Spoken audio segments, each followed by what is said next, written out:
Assalamu alaikum wa rahmatullahi wa barakatuh. Bismillah walhamdulillah wassalatu wassalamu ala rasulillah. Allahumma allimna ma yanfa'una wa anfa'na bima 'allamtana wa zidna ilman ya arhamar rahimin. We ask Allah Azza wa Jal, teach us what benefit us from what He taught us, and increase us in knowledge. My dear beloved, respected brothers and sisters, I ask Allah subhanahu wa ta'ala to protect us all from any harm. Today in our episode, just a reminder, it's an extremely important topic about a sin that is very easy to commit.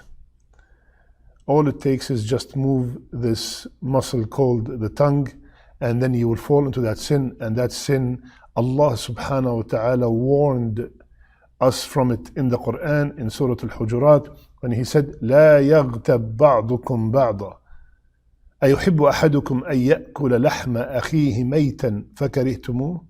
Allah subhanahu wa ta'ala said, do not backbite one another. Would any of you like to eat the flesh of his brother, of his dead brother? You would hate it. So we are talking about backbiting. Backbiting, a major sin that many of us commit, and sometimes we do not even know that we are doing it. Rasulullah sallallahu alayhi wa sallam, hadith is in Sahih Muslim, he asked the Sahaba, do you know what backbiting is? They said, Allah and His Prophet know best.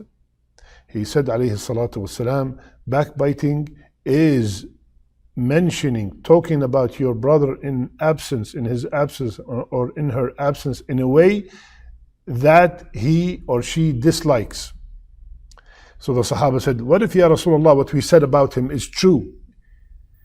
Rasulullah sallallahu alayhi wasallam said, that is specifically backbiting when it's true. And if it's not true, you made up something about them, that is called buhtan, slander. So, my brothers and sisters, this sin, subhanallah, we will regret it in the dunya and in the akhirah, and specifically in the akhirah. When we are so excited, we have so many hasanat, and we're about to enter Jannah, and we see a line of people waiting. Yes, what do you want from me? He said, you have spoke behind my back. You have backbitten me in the past when we were in the dunya. And now the currency is only hasanat and sayyi'at, good deeds and evil deeds. I don't want no money. I want 1,000 hasana, for example. I want 5,000 hasana, for example, for all these words you spread about me. Allahu Akbar.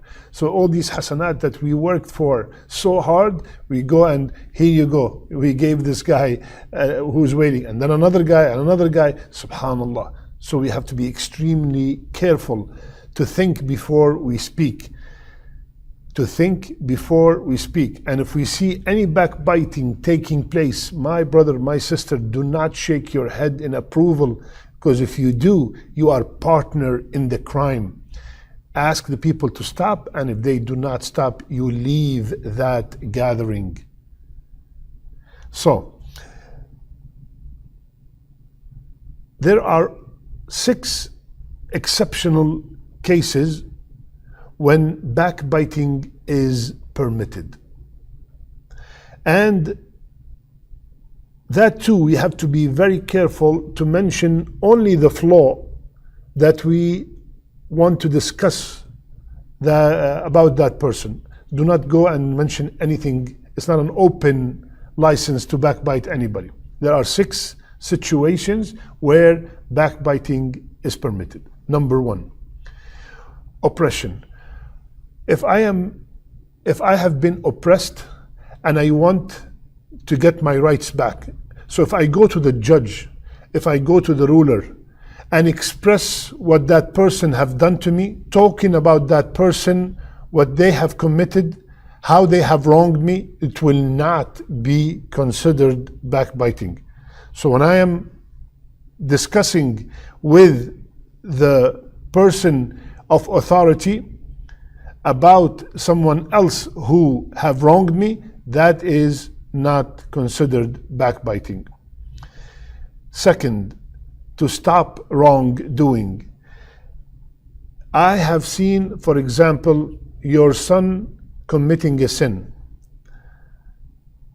If I go and talk to the father, I talk to the mother who are the people who can influence the child, have authority over that child, then is not considered backbiting, because my intention is to order good and forbid evil. Similarly, I go to the principal, I go to the imam, someone who is in charge of a person of authority that can do something about that matter that I'm discussing about that person. Okay? And make sure you purify your intention and you're doing it strictly to fix the problem with your brother or with your sister. Third situation which is not considered backbiting is seeking a fatwa.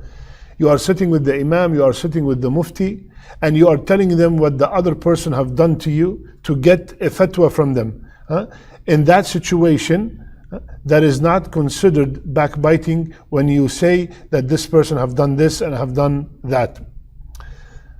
Fourth, very important, and we go through this many times in our life, warning others about a person.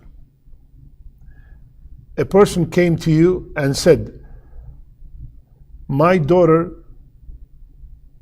wants to get married to brother so-and-so. What do you know about brother so-and-so? It is not backbiting to mention the faults of that brother. If you know that this brother does not pray, that brother drinks alcohol, that brother is very stingy, that brother commits many sins openly, he does not care, you have to mention these things to the person who's asking you, and it will not be considered backbiting.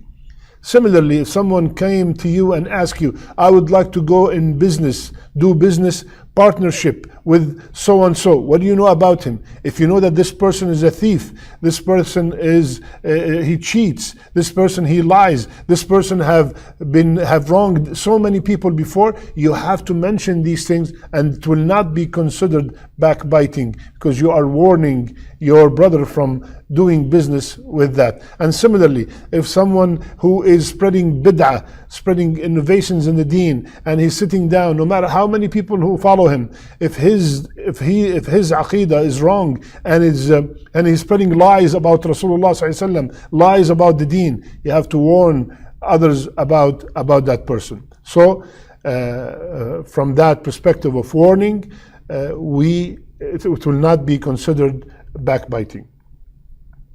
Fifth, if someone is openly doing the sin, mentioning that this person is committing that sin in his absence is not considered backbiting. And this is in Arabic, is called mujahara. Rasulullah ﷺ said, Kullu ummati mu'afa illa al-mujahirun. All my ummah has a possibility of being forgiven except al-mujahir. Who is the mujahir? The mujahir is the one who openly do the sin.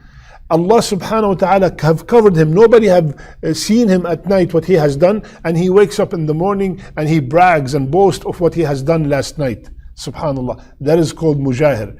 If someone openly, he's posting on his Instagram, on his Facebook, that he has a girlfriend, he has a can of alcohol in his hand, subhanallah, and you go and you say, oh, this person drinks, he's openly posting it to everybody, subhanallah. So that will not be considered backbiting. And the last one is for identification. If I want to identify somebody, I'm asking my brother Hassan. I said, do you know brother Ahmed? He said, which brother Ahmed? I said, Ahmed that comes and prays with us in the masjid. He did this, he did that. So he did not recognize him. So if I go and I say, Ahmed the blind one, Ahmed the chubby one, Ahmed the tall one, Ahmed the black one, that will not be considered backbiting, because I am only mentioning these things to identify Ahmed. Okay? So, and make sure you purify your intention. Do not, ask yourself, why am I saying these statements? Do not belittle anybody. Please be very careful. You're doing it only for identification. So in these 6 situations, then it will not be considered backbiting. We have to be very careful when we speak, my brothers and sisters. Wallahi, backbiting is, it destroys the hasanat. It eats up the hasanat. And we will come on the day of judgment very excited, and then our hasanat will start diminishing because of all the backbiting that we have done.